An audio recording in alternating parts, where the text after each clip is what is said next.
അവ്വാബീൻ നിസ്കാരം. ജമാഅത്തായി നിസ്കരിക്കൽ സുന്നത്തില്ലാത്ത നിസ്കാരങ്ങളിൽ പെട്ടതാണ് അവ്വാബീൻ നിസ്കാരം. അത് വളരെയധികം ബലപ്പെട്ട സുന്നത്താകുന്നു. ഇശ മഗ്‌രിബ് നിസ്കാരങ്ങളുടെ ഇടക്കാണ് നിർവഹിക്കേണ്ടത്. 20 റക്അത്താണ്. 6 റക്അത്താണെന്നും 4 എന്നും 2 എന്നും ഒക്കെ റിപ്പോർട്ടുകളുണ്ട്. ഏറ്റവും കുറഞ്ഞത് 2 റക്അത്താകുന്നു. മഗ്‌രിബ് നിസ്കാരവുമായി ബന്ധപ്പെട്ട ദിക്റുകളൊക്കെ കഴിഞ്ഞതിന് ശേഷം ഇത് നിർവഹിക്കുന്നതാണ് ഉത്തമം.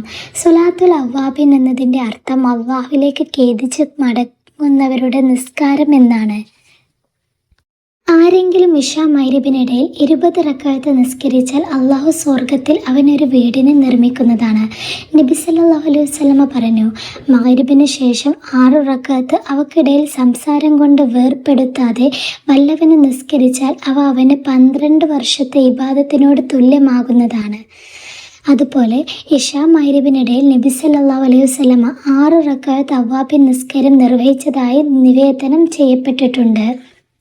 നബി സല്ലല്ലാഹു അലൈഹി വസല്ലമ പറഞ്ഞു, ഇശ മഗ്‌രിബിൻ്റെ ഇടയിലുള്ള സുന്നത്ത് നിസ്കാരം ആരെങ്കിലും നിസ്കരിച്ചാൽ അത് സ്വലാത്തുൽ അവ്വാബീൻ ഖേദിച്ച് മടങ്ങുന്നവരുടെ നിസ്കാരത്തിൽ പെട്ടതാണ്.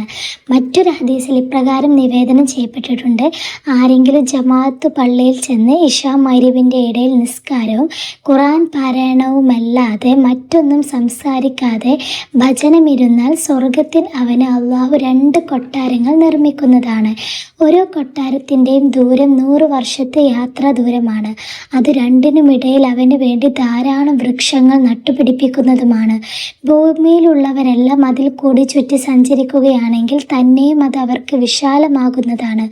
അവ്വാബീൻ നിസ്കാരം 6 റക്അത്ത് നിസ്കരിക്കുകയാണെങ്കിൽ 1-ാം റക്അത്തിൽ ഫാത്തിഹയ്ക്ക് ശേഷം ഖുൽ യാ അയ്യുഹൽ കാഫിറൂൻ എന്ന് തുടങ്ങുന്ന സൂറത്തും 2-ാം റക്അത്തിൽ ഫാത്തിഹയ്ക്ക് ശേഷം ഇസാ ജാഅ നസ്റുല്ലാഹി വൽ ഫതഹ് എന്ന് തുടങ്ങുന്ന സൂറത്തും 3-ാം റക്അത്തിൽ ഫാത്തിഹയ്ക്ക് ശേഷം തബ്ബത് യദാ അബീ ലഹബി വതബ്ബ് എന്ന് തുടങ്ങുന്ന സൂറത്തും 4-ാം റക്അത്തിൽ ഫാത്തിഹയ്ക്ക് ശേഷം ഖുൽ ഹുവല്ലാഹു അഹദ് എന്ന് തുടങ്ങുന്ന സൂറത്തും 5-ാം റക്അത്തിൽ ഫാത്തിഹയ്ക്ക് ശേഷം ഖുൽ അഊദു ബിറബ്ബിൽ ഫലക് എന്ന് തുടങ്ങുന്ന സൂറത്തും 6-ാം റക്അത്തിൽ ഫാത്തിഹയ്ക്ക് ശേഷം ഖുൽ അഊദു ബിറബ്ബിൻ നാസ് എന്ന് തുടങ്ങുന്ന സൂറത്തും ഓതുന്നതാണ് ഉത്തമമെന്ന് പറയപ്പെട്ടിരിക്കുന്നു.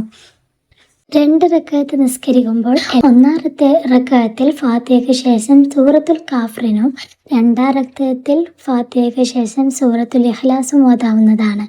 മഗ്‌രിബിൻ്റെ ശേഷമുള്ള റവാത്തിബ് സുന്നത്ത് നിസ്കാരം കഴിഞ്ഞതിന് ശേഷമാണ് ഇത് നിർവഹിക്കേണ്ടത്. അവ്വാബീൻ നിസ്കാരത്തിന് ശേഷമുള്ള പ്രാർത്ഥന. നിസ്കാരം കഴിഞ്ഞ ശേഷം കൈകൾ ഉയർത്തി ആത്മാർത്ഥമായിട്ട് താഴെ പറയുന്ന പ്രാർത്ഥനകൾ പ്രാർത്ഥിക്കുക.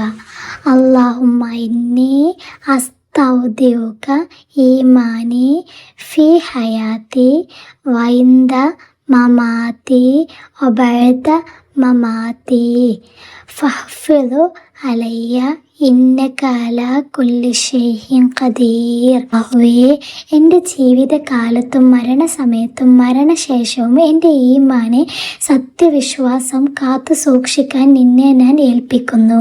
ആയതിനാൽ എൻ്റെ ഈമാനിനെ നീ സൂക്ഷിക്കണമേ. നിശ്ചയമായും നീ എല്ലാ കാര്യത്തിനും കഴിവുള്ളവനാകുന്നു. അവ്വാബീൻ നിസ്കാരത്തിൻ്റെ നിയത്ത് എന്താ?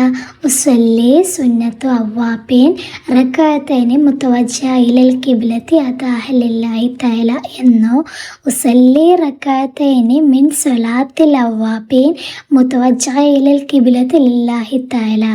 അവ്വാബീൻ നിസ്കാരത്തിൽ നിന്നുള്ള 2 റക്അത്ത് അല്ലാഹു തആലക്ക് വേണ്ടി ഖിബ്ലക്ക് മുന്നിട്ട് അതായി ഞാൻ നിസ്കരിക്കുന്നു.